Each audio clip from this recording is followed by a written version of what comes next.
We are Steve and Jill. Together, we've been buying and reselling land since the 90s. Our data-centric approach leaves our buyers asking, how can you sell it so cheap? Here on the Land Academy Show. We answer that and more. Steve and Jill here. Hello. Welcome to the Land Academy Show, entertaining land investment talk. I'm Stephen Jack Butella. And I'm Jill DeWit, broadcasting from sunny Southern California. Today, Jill and I talk about the episode called Sales Hero Advice from Jill DeWit. You paused like you forgot. This is a big show.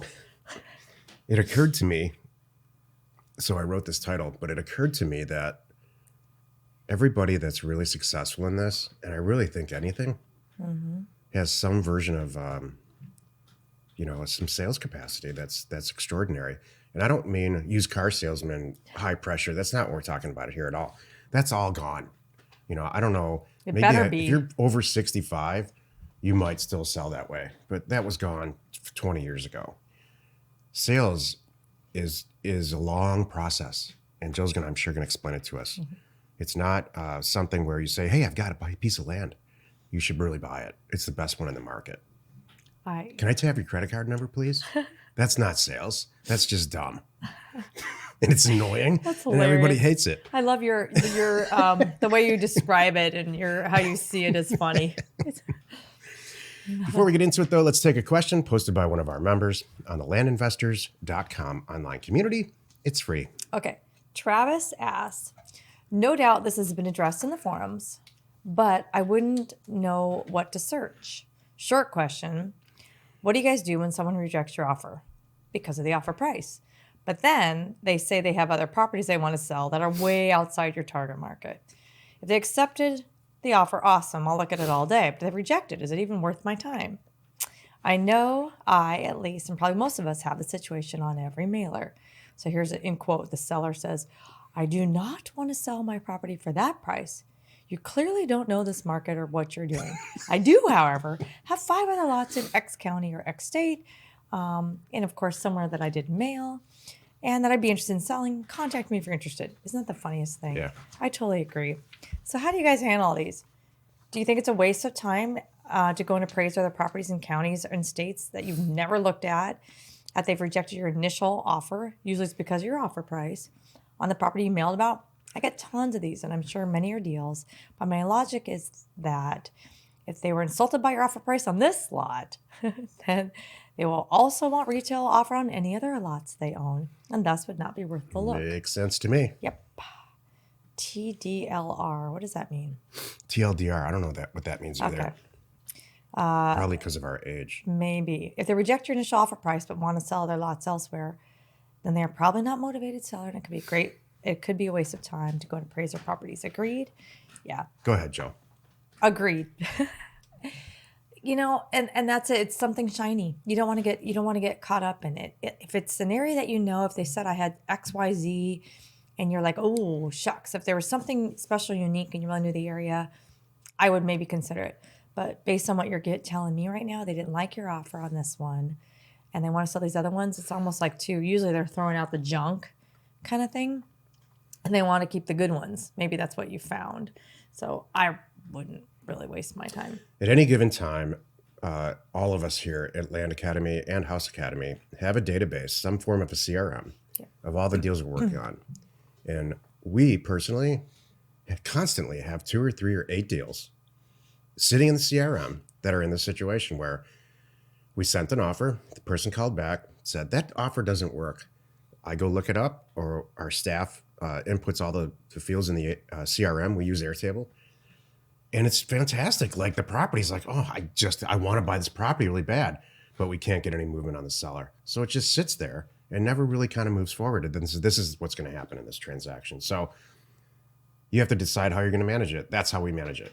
And they just kind of sit there, and every 30 days or so, or maybe 2 weeks, my assistant, my acquisition assistant, sends him a little note or calls him and says, hey, we sent you an offer. Do you want to counter offer it? Yeah, I want to sell it, but not at that price. Okay, well, we'll talk to you in 2 weeks. And it just sits there, and eventually nothing happens. Exactly. Until they come up with a number. Yeah, and I can't remember where something positive, like they didn't wake up 6 months from now. They're not going to wake up 6 months from now and say, I thought about it, and I'm actually probably going to sell you my property. We have had that happen though. Yeah, but they're not Not in not that, that, not with this this situation. situation. Yeah, there's a few. So yeah, whatever. And when this person says, I hate the offer, the only thing I would consider, if you want to do it, you could reach out to them and say, look, clearly you don't want to sell this one at my price. Either you don't want to sell it or not at my price. Which is it? Got to find that out first. If they do want to sell not your price, say, fine. What is the price? And by the way, what is the price that you would accept on this one? And, keeping in mind who I am, what I do. And then we're not going to do top dollar retail. You're not going to go and we're not going to reset the market on this. So, and if you want me to review those other ones, give me a price for all those too. I'll look at it. And that would be the only thing I would consider. And then I would give them, I'd either come back and say, yeah, yes, it's going to work, or have a nice life. If we brought this topic up in the advanced group, I can tell you exactly how everybody in the advanced group would respond. It would involve a middle finger. Yeah. And then they would say, just send out more mail. Exactly. Why screw around with this guy? This is true. I concur. What you want is someone to pick up the phone and say, oh my gosh, thank you for sending this offer. And I have three more. Do you want these too? Yeah.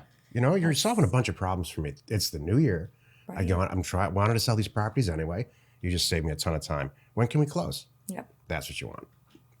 Not the dancing around. Today's topic, sales hero advice from Jill DeWit. This is the meat of the show. I have to tell you, I can't wait to hear this. I love when you talk about sales. Oh, I love it. Every single time I turn around, in all of these companies that we have, I don't care if it's Land Academy, House Academy, Parcel Facts, Neighbor Scoop. Mm-hmm.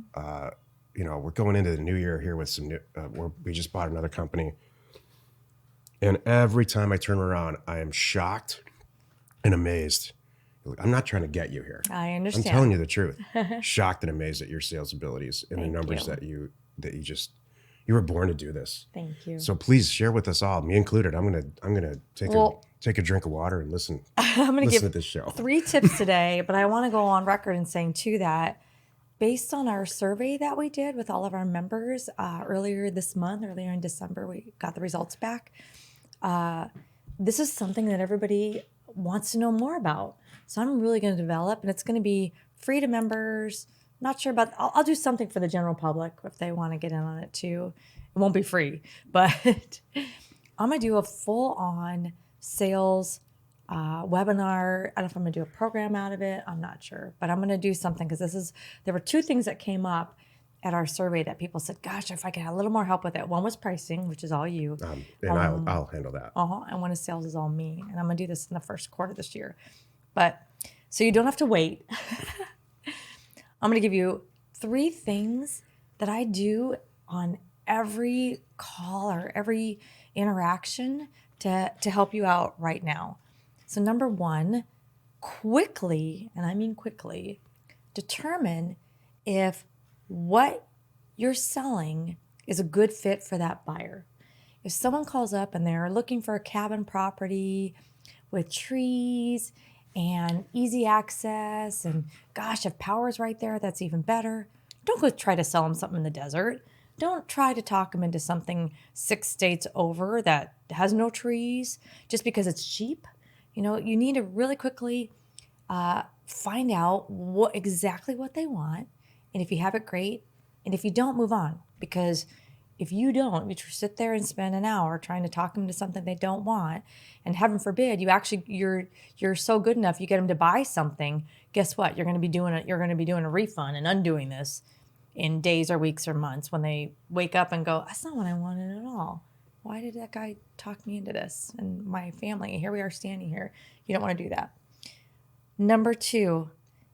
If it is, you find out it's a good fit, it's perfect for what they want, just point out the reasons why. You said you wanted trees, you love this, and yeah, you know what, that lot that you picked out, that's exactly what it is. I haven't stood on it, but hey, you want to look at it with me together on online, or have you looked at the pictures? Do you know how to drop in the GPS coordinates in Google Earth and really get a feel for it? Yeah, you see those are power lines right there. That is the road. Point out what it is and how it really does check all their boxes once you determine that it's a good fit. You like where I'm going with this? Yeah. Are you having fun? Yeah, this is kind of. I'm going to ask you some questions. Oh, okay, at the end of because this. I want to know what the secret is. Because Okay. you have some kind of sixth Jedi sense. Well, here, oh yeah. Well, here's part. And then, well, you got to figure it out quickly. It goes back to number one. You got to listen. So many people don't listen to what people are saying. I mean, that's what I think is there's two things. Number one and number three. I'll get to number three, which is be authentic, be real, do not be pushy. Talk to them like it's your family. Not my family, because that would be different. Your family. So Not this family. Not this family. She means they're crazy people. Yeah, not my family. The DeWits. Yeah, my family's a little out there. So you're just kidding. But talk to them like it's your family. It's your mom. What if your mom, think of your mom calling you, fell in love with this property online. She wants a little cabin where she can oil paint and the pretty trees, something like that. Talk to her like, you either have it or you don't. Be real and then help her out. Here's my take on sales. Someone's going to buy something from you. I don't care what it is. If they find you, not you find them. So I grew up, I had a full commission real estate job as a commercial real estate broker when I left college. And if you're older, you've experienced this. My supervisor slammed a phone book down on my desk and said, "Start making calls." And that's what sales was back then. I believe they have to find you. This is the 21st century, and the way the internet works and the way advertising is. We don't have a sales team here at Land Academy or House Academy or any of these companies. There's not a single salesperson that works for us. What we do is provide content like this and provide information. So someone's going to buy property from you because they found it on the MLS, if you listed it there. They found it on your website, or you have a show like this, or there's something that you're doing to reach them. Mm-hmm. But they need to first say, "I already wanted a property in Tennessee, and I was looking for it anyway." Yeah. If you talk to any people who sell cars, you have to, when you walk into a dealership, you have to already have kind of made your mind up and done all the research that you actually want to buy a Ford pickup truck. You wouldn't be standing there. So then it's just the fulfillment process, the price maybe. Yeah. Yeah. Maybe you want to drive it, see if it is that good that you read about. Maybe you don't want an F-150 after all. You want, a Ranger or a Raptor or whatever they have now. Mm-hmm. So it all starts with you on the internet as a purchaser. And then you just have to kind of fulfill that need. And that's where I think the magic happens with you. Because if someone is on the fence and Jill gets a hold of them, good luck. They're buying it. Well, I think it's because I talk to them real and I tell them, I'm not going to talk them into something they don't want. And I don't want them to feel uncomfortable about this. So I'll tell them, this is the price. This is why it's great. It's not hard when you just take a step back and do it like that. I don't really think about it selling. So that's the whole thing too. I don't think when I do I'm selling, I'm putting this product with the right person. That's it. And making them see this is exactly what you said. And here you go. So every month, Jill and I have sales goals, and they've always been tentative. We don't have this hard and fast, you have to, for all these companies. And what I've found over the years is that there's a lot of work that goes on up front in companies, whether you're buying it or starting it. And buying and selling land or houses is no different. Mm-hmm. There's a ton of upfront work. You have to get organized. You need to find, get an email address and all that stuff. But once that's in motion and you're setting sales goals, you have to follow through and really divide up your month and be proactive about it. So that's really where I think the magic is with you, because you'll get to the, if we have sales goals for land and houses. I have to turn up the volume. I'll turn up the volume if I'm not hitting my numbers that month.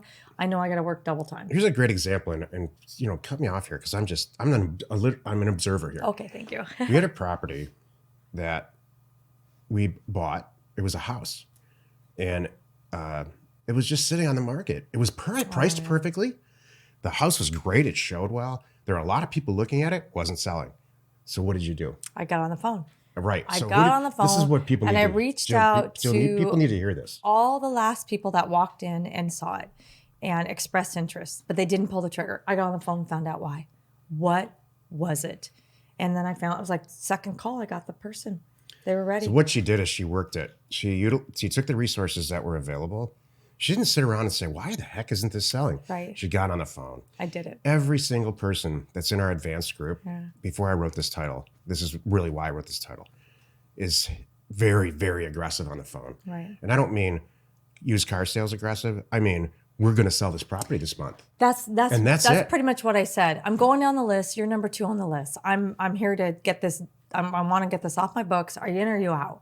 And then it's like, oh, now there's a little bit of a time crunch. So that's true. You need to give them some sort of call to action. Like, hey, I'm moving down the list. If you're not interested, that's fine. I get it. But I just want to let you know, I'm ready to wheel and deal today, kind of thing. And they're like, oh, okay, I really did like it. Would you do this? And then, by the way, the answer was yes. Let's make it happen. And that's what we did. I was going to say something along those lines too about listening to. You can tell tire kickers and you can tell people that are ready. So, and as you go along further, you'll get better at this. You'll realize the people that ask the dumb questions that are just way out there versus the people that are serious. And if they are serious, there's nothing wrong with saying, you know what? And this is where people, I think, get freaked out by this. And I'm not afraid of it. Saying, look, Stephen, we've been talking about this 3 days straight. You are not going away. I can tell you want this dumb property. Let's do this right now. What's it going to take? Let's just do it. And he's going to go, you know what? You're right. Let's do it. Like, yeah, we could keep talking about it. And while we keep talking about it, somebody else could buy it, or I could sell it to you right now. We can be done. You could be happy. You could be planning your next fishing trip on that property. Yeah. And they're like, yep, you're right. So sometimes people they need that little push, and don't be afraid to ask for the business and just make it happen. I can tell when I walk into Jill's office if she's talking to a customer, and it might be a Land Academy member or a person that might be a real estate agent that wants to buy a house or a piece of land that we have listed on the MLS. I can tell because how she speaks, and I walk in and I walk back out because I don't want to mess with that. How she speaks, how she presents herself, you just immediately want to be her friend. You want to hear if she calls, people pick up the phone because they want to talk to her. Thanks. And so, in fact, when we started buying and selling land together a long time ago, I had to sit her down and say, you just spent 2 hours on the phone with somebody. I don't think they're going to buy anything. And she's like, oh yeah, you're right. So not that I should even really ever have any comment about how she does her job, but how can you not buy something from her? And so there's some people in our group that we regularly do transactions with, and they're almost always have somebody involved, just like Joe. So what I'm really saying here is if you're a person who wants to sit in the dark on the computer and buy land, but you don't know what to do how to sell it, you got to find somebody who's going to do that. You have to get somebody in your life, might be another member, might be a family member, but you have to. All you're going to do is be really frustrated. If you're like, a data person like me, you have to align yourself with somebody like Joe. And I can sell, I'm in front of the camera here. Whatever, 1,500 units now, right. Almost. I just don't like it. And that's another thing. If you're going to do some stuff over and over and over again that you don't like, you're just going to be a miserable person. So I did this for a long time without Jill, and very successfully. Mm-hmm. And when she came on, everything doubled overnight. I'm sure it's times 4 now. It really helps too to really you better love what you do and love what you're selling, I try to go back and remember what got us excited about that property when we bought it. We keep notes on that and we put it in the posting. So go back and open up the posting and be staring at the picture when you're talking to this person, so you can remember. Go, oh yeah. You know what? I remember seeing that creek too. I thought that was gorgeous. That's one of the reasons why we bought the dumb thing. And that's going to translate to that person. They will love it. So I'm going to end on this. Jill and I do a lot of deal funding for land specifically. Probably 50 to 60% of the time, the person that brought us a deal isn't performing. We love the transaction. The person's got transaction history, or maybe they do, maybe they don't. Usually it's an extraordinary transaction, which is why we get involved, and we fund it and we sit and wait. And you know, this is the end of the year, and I looked back on we made a lot of money this year in deal funding with people, you know, sharing the proceeds. At least 50% of the time, probably more. Actually, I'm being nice right now. It's probably 70% of the time. Jill and I looked at each other a month after we took the deal on, and we say, why the hell isn't this sold? And Jill has to step in and go sell the property and close the deal. And so that's very frustrating for us. Deal funding is not, hey, let's get Jack and Jill and partner deals and shove a deal at them. Get them to spend all the money, 100% of the proceeds and the closing costs. And just let it sit there. And what do I have to lose? Yeah. I don't have anything to lose. I didn't put any money in. I don't care. I'm going to move on. Thank you for venting. It's a big, huge issue. And I love deal funding. We make a lot of money. And we also make other people a lot of money, but it's not being used the way that it should. Okay.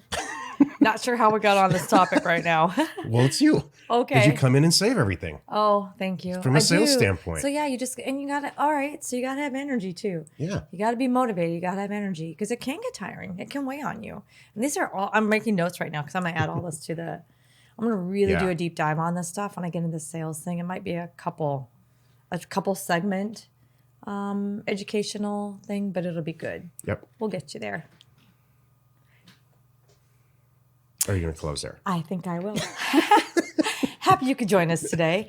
Every Monday, Wednesday, and Friday, you can find us right here on the Land Academy Show.